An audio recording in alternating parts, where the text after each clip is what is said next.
تصريح خطير من محمد وهبي في أول ظهور بعد تعيينه مدربا للمنتخب المغربي بعد رحيل وليد الركراكي، ويعلن المفاجأة التي تنتظرها الجماهير المغربية. شاهد ماذا حدث. ولكن قبل أن نبدأ، لو كنت تتفق معي بأن تعيين محمد وهبي مدربا جديدا للمنتخب المغربي قرار في محله، فاضغط إعجاب لهذا الفيديو واشرح صدرك بالصلاة والسلام على رسولنا الكريم. منذ اللحظة التي أعلنت فيها الجامعة الملكية المغربية لكرة القدم أنها ستفسخ العقد مع المدرب وليد الركراكي، اهتزت جماهير أسود الأطلس بين مؤيد ومعارض.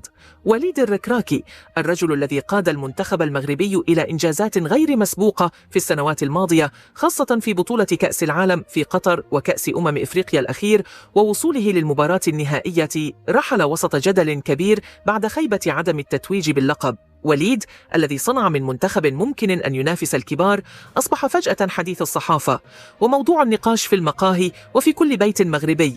هل رحيله كان مفاجئا؟ نعم. هل القرار صائب؟ يختلف عليه الكثير، لكن الواقع يقول إن النتائج الأخيرة ضغوطاتها كانت عالية، والجامعة وجدت نفسها مجبرة على خيار حاسم. بعد أيام من الصمت الإعلامي وإشاعات لا تنتهي، أعلنت الجامعة الملكية المغربية رسميا تعيين محمد وهبي مدربا جديدا للمنتخب المغربي الأول. وهبي، الاسم الذي تصعد نجمه سريعا في عالم التدريب المغربي، الرجل الذي أثبت نفسه مع المنتخبات الوطنية السنية، وخاصة منتخب تحت 20 سنة، حيث تولى قيادتهم إلى نتائج رائعة، وأكد أنه يملك رؤية فنية واضحة وثقة في قدرات اللاعبين. لكن السؤال الأهم كان: هل وهبي قادر حقا على حمل إرث كبير مثل المنتخب المغربي؟ هل يستطيع أن يخرج من ظل الركراكي ويصنع هو هويته الخاصة؟ اليوم هو الحدث. الكل في المؤتمر الصحفي، الكاميرات مسلطة والضوء يدور حول محمد وهبي.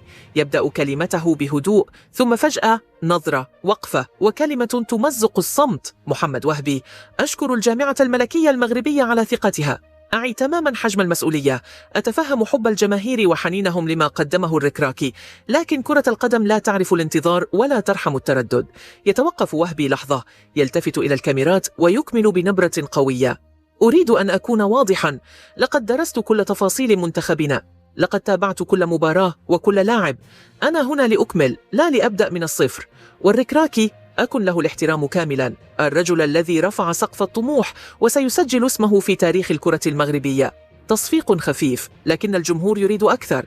ثم فجأة يتنفس وهبي بعمق ويعلن الخبر الذي سيزلزل مواقع التواصل: محمد وهبي.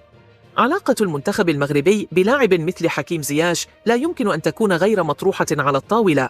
نعم، أعلم سبب استبعاده سابقا من المنتخب، أعلم كل التفاصيل، لكنني أؤمن أن كل لاعب في جعبته إمكانيات عظيمة، وحكيم زياش هو أحد تلك الأسماء التي لا يمكن تجاهلها.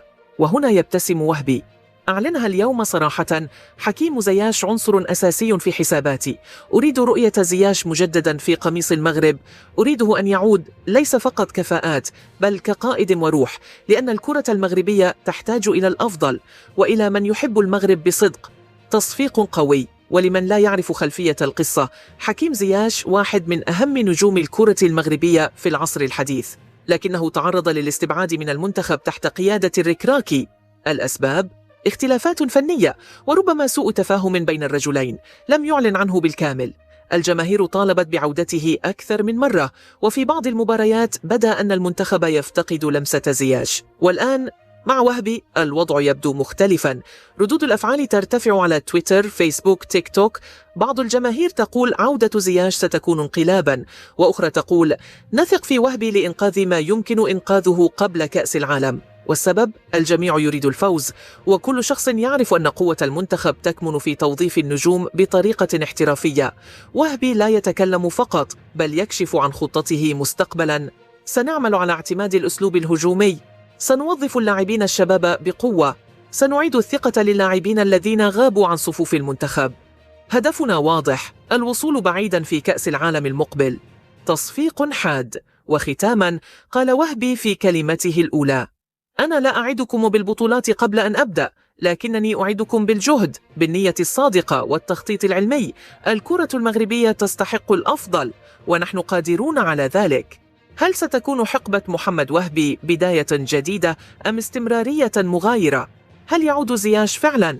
وهل سينجح وهبي في استعادة قوة أسود الأطلس؟ كل هذا سنكشف عنه في الفيديو القادم، فلا تنسى الاشتراك وتفعيل الجرس.